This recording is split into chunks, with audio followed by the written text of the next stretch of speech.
Hello दोस्तों, श्री शिवाय नमस्तुभ्यं। दोस्तों, तो अभी तक आप लोगों ने शिव महापुराण के तीसरे खंड रुद्र संहिता के अध्याय 22वें का श्रवण किया। आज हम 23वें अध्याय का पाठ करेंगे और आप लोगों को भी पढ़कर सुनाएंगे। तो दोस्तों, आप लोग इस महान ग्रंथ को मात्र श्रवण कर लेने से, मात्र देख लेने से आपके द्वारा किए गए सारे पाप नष्ट हो जाएंगे। तो कृपया वीडियो को पूरा सुनना और कमेंट बॉक्स में हर हर महादेव अवश्य लिखना। इस अध्याय में देवताओं का भगवान शिव से पार्वती के साथ विवाह करने का अनुरोध, भगवान का विवाह के दोष बताकर आविष्कार करना तथा उनके पुनः प्रार्थना करने पर स्वीकार कर लेना। ब्रह्मा जी कहते हैं, नारद, देवताओं ने वहां पहुंचकर भगवान रुद्र को प्रणाम करके उनकी स्तुति की।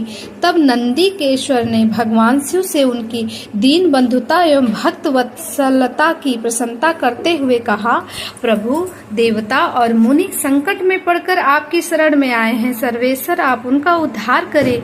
दयालु नंदी के इस प्रकार सूचित करने पर भगवान शंभु धीरे धीरे आंखें खोलकर ध्यान से उपरत हुए, समाधि से विरत हो। परम ज्ञानी परमात्मा एवं ईश्वर शंभु ने समस्त देवताओं से इस प्रकार कहा। शंभु बोले, श्री विष्णु और ब्रह्मा आदि देवेश्वरों, तुम सब लोग मेरे समीप कैसे आए? तुम अपने आने का जो भी कारण हो वह शीघ्र बताओ। भगवान शंकर का यह वचन सुनकर सब देवता प्रसन्न हो के कारण बताने के लिए भगवान विष्णु के मुंह की ओर देखने लगे। तब शिव के महान भक्त और देवता के हितकारी श्री विष्णु मेरे बताए हुए देवताओं के महत्तर कार्य को सूचित करने लगे। उन्होंने कहा, शंभु, तारकासुर ने देवताओं को अत्यंत अद्भुत एवं महान कष्ट प्रदान किया है। यही बताने के लिए सब देवता यहाँ आए हैं। भगवान, आपके औरस पुत्र से ही तारक दैत्य मारा जा सकेगा और किसी प्रकार से नहीं। मेरा यह कथन सर्वदा सत्य है। महादेव, इस प्रकार विचार करके आप कृपा करें, आपको नमस्कार है। स्वामिनी, तारकासुर के द्वारा उपस्थित किए गए इस कष्ट से आप देवताओं का उद्धार कीजिए। देव शंभु, आप दाहिने हाथ से गिरिजा का पाणी ग्रहण करें। गिरिराज हिमवान के द्वारा दी हुई महानुभावा पार्वती को पाणी ग्रहण के द्वारा ही अनुग्रहित कीजिए। श्री विष्णु का यह वचन सुनकर योग परायण भगवान शिव ने उन सबको गति का दर्शन कराते हुए इस प्रकार कहा, देवताओं ने जो ही मैंने सर्वांग सुंदरी गिरिजा देवी को स्वीकार किया, तो ही समस्त सुरेश्वर तथा ऋषि मुनि साकाम हो जाएंगे। फिर तो वे परमार्थ पथ पर चलने में सामर्थ्य न हो सकेंगे। दुर्गा अपने पाणी ग्रहण मात्र से ही कामदेव को जीवित कर देगी। विष्णु, मैंने कामदेव को जलाकर देवताओं का बहुत बड़ा कार्य सिद्ध किया है। आज से सब लोग मेरे साथ सुनिश्चित रूप से निष्काम होकर रहे। देवताओं जैसे मैं हूँ, उसी तरह तुम सब लोग पृथक पृथक रहकर कोई विशेष प्रयत्न किए बिना ही अत्यंत दुष्कर एवं उत्तम तपस्या कर सकोगे। अब उस मदन के न होने से तुम सब देवता समाधि के द्वारा परमानंद का अनुभव करते हुए निर्विकार हो जाओ, क्योंकि काम नरक की ही प्राप्ति कराने वाला है। काम से क्रोध होता है, क्रोध से मोह होता है और मोह से तपस्या नष्ट होती है। अतः तुम सभी श्रेष्ठ देवताओं को काम और क्रोध का परित्याग कर देना चाहिए।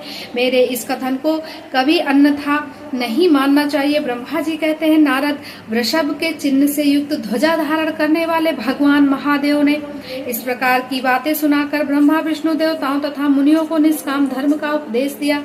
तदनंतर भगवान शंभु पुनः ध्यान लगाकर चुप हो गए और पहले की ही भांति पार्षदों से घिरे हुए सुस्थिर भाव से बैठ गए। वे अपने मन में ही स्वयं आत्मस्वरूप निरंजस, निराभास, निर्विकार, निरामय, परातात्पर, नित्य ममता रहित, निर्विग्रह, शब्दातीत, निगुण, ज्ञान मग्न एवं प्रकृति से पर परमात्मा को चिंतन करने लगे। इस प्रकार परम स्वरूप का चिंतन करते हुए वे ध्यान में स्थित हो गए। बहुत से प्राणियों की सृष्टि करने वाले भगवान शिव ध्यान करते करते ही परमानंद में निमग्न हो गए। श्री हरि एवं इंद्र आदि देवताओं ने जब परमेश्वर शिव को ध्यान मग्न देखा, तब उन्होंने नंदी की सम्मति ली। नंदी ने पुनः दीन भाव से स्तुति करने के लिए कहा। उनकी इस सत्य सम्मति के अनुसार देवता स्तुति करने लगे। वे बोले, देव देव महादेव करुणा सागर प्रभु, हम आपकी शरण में आए हैं। आप महान कलेश हैं। हमारा उद्धार कीजिए। ब्रह्मा जी कहते हैं, नारद, इस प्रकार बहुत दीनतापूर्ण उक्ति से देवताओं ने भगवान शंकर की स्तुति की। इसके बाद वे सब देवता प्रेम से व्याकुल चित हो उच्च स्वर से फूट फूट कर रोने लगे। मेरे साथ भगवान श्री हरि उत्तम भक्ति भाव से युक्त हो मन ही मन भगवान शंभु का स्मरण करते हुए अत्यंत दीनतापूर्ण वाणी द्वारा उनसे अपना अभिप्राय निवेदन करने लगे। देवताओं के मेरे तथा श्री हरि के इस प्रकार बहुत स्तुति करने पर भगवान महेश्वर अपनी भक्त वत्सला के कारण ध्यान से विरक्त हो गए। उनका मन अत्यंत प्रसन्न था। वे भक्त वत्सल शंकर श्री हरि आदि को करुणा दृष्टि से देखकर उनका हर्ष बढ़ाते हुए बोले, विष्णु महान तथा इंद्र आदि देवताओं, तुम सब लोग एक साथ यहाँ किस अभिप्राय से आए हो? मेरे सामने सच सच बताओ। श्री हरि ने कहा, महेश्वर, आप सर्वज्ञ हैं, सबके अंतर्यामी ईश्वर हैं। क्या आप हमारे मन की बात नहीं जानते? अवश्य जानते हैं, तथापि आपकी आज्ञा से मैं स्वयं भी कहता हूँ। सुखदायक शंकर, हम सबका देवताओं को तारकासुर से अनेक प्रकार का दुख प्राप्त हुआ है। इसीलिए देवताओं ने आपको प्रसन्न किया। आपके लिए ही उन्होंने गिरिराज हिमालय से शिवा की उत्पत्ति कराई है। शिवा के गर्भ से आपके द्वारा जो पुत्र उत्पन्न होगा उसी से तारकासुर की मृत्यु होगी, दूसरे किसी उपाय से नहीं। ब्रह्मा जी ने उस दैत्य को यही वर दिया था, इस कारण दूसरे से उसकी मृत्यु नहीं हो पा रही है। अतएव वह निडर होकर सारे संसार को कष्ट दे रहा है। इधर नारद जी की आज्ञा से पार्वती कठोर तपस्या कर रही है। उनके तेज से समस्त चराचर प्राणियों सहित त्रिलोकी आच्छादित हो गए हैं। इसीलिए परमेश्वर, आप शिवा को वर देने के लिए जाइए। स्वामिन्द, देवताओं का दुख मिटाइए और हमें सुख दीजिए। शंकर मेरे तथा देवताओं के हृदय में आपके विवाह का उत्सव देखने के लिए बड़ा भारी उत्साह है। अतः आप यथोचित रीत से विवाह कीजिए।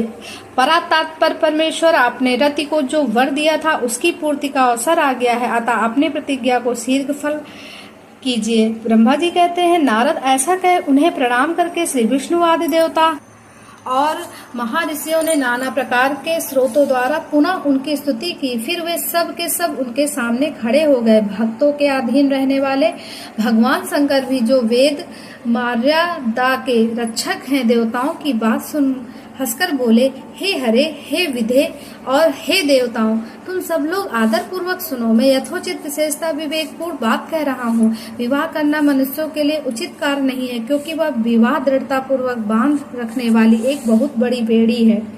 जगत में बहुत से कुसंग हैं, परंतु स्त्री का संग उनमें सबसे बढ़कर है। मनुष्य सारे बंधनों से छुटकारा पा सकता है, परंतु स्त्री प्रसंग रूपी बंधन से वह मुक्त नहीं हो पाता।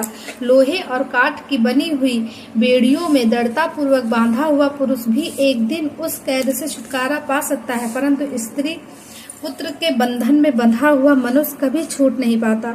महान बंधन में डालने वाले विषय सदा बढ़ते रहते हैं। जिसका मन विषयों के वशीभूत हो गया है, उसके लिए मोक्ष स्वप्न में भी दुर्लभ है। विद्वान पुरुष यदि सुख चाहता है तो वह विषयों को विधि पूर्वक त्याग दे। विषयों को विषेक समान बताया गया है, जिनके द्वारा मनुष्य मारा जाता है। विषयी के साथ वर्ता करने मात्र से मनुष्य क्षण भर में पतित हो जाता है। आचार्यों ने विषय को मिश्री मिलाई हुई वारुणी मदिरा कहा है। यद्यप मैं इस बात को जानता हूँ और यद्यप विषयों के इन सारे दोषों का मुझे विशेष ज्ञान है, तथापि मैं तुम्हारी प्रार्थना को सफल करूँगा, क्योंकि मैं भक्तों के अधीन रहता हूँ और भक्त वत्सल बस उचित अनुचित सारे कार्य करता हूँ। इसीलिए तीनों लोकों में चित कर्ता के रूप में मेरी प्रसिद्ध है। भक्तों के लिए मैंने अनेक बार बहुत से प्रयत्न करके कष्ट सहन किए हैं। गृहपति होकर विश्वानर मुनि का दुख दूर किया है। हरे विघे, अब अधिक कहने की क्या आवश्यकता है। मेरी जो प्रतिज्ञा है उसे तुम सब लोग अच्छी तरह जानते हो। मैं यह सत्य कहता हूँ कि जब जब भक्तों पर कहीं विपत आती है तब तब मैं तत्काल उनके सारे कष्ट हर लेता हूँ। तारकासुर से तुम सब लोगों को जो दुख प्राप्त हुआ है उसे मैं जानता हूँ और उसका हरण करूँगा। यह भी सत्य सत्य बता रहा हूँ।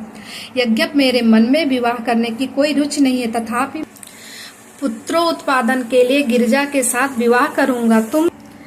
तुम सब देवता अब निर्भय होकर अपने अपने घर जाओ, मैं तुम्हारा कार्य सिद्ध करूंगा। इस विषय में अब कोई विचार नहीं करना चाहिए। ब्रह्मा जी कहते, नारद, ऐसा कहकर भगवान शंकर मौन हो समाधि में स्थित हो गए और विष्णु आदि सभी देवता अपने अपने धाम को चले गए। तो दोस्तों यहीं पर 23वां अध्याय समाप्त होता है। अब इसके आगे की कहानी हम जानेंगे 24वें अध्याय में कि किस प्रकार शिव जी अपनी समाधि तोड़कर पार्वती जी का पाणी ग्रहण करते हैं। श्री शिवाय नमस्तुभ्यं। दोस्तों आगे हम सुनते हैं अगले वीडियो में।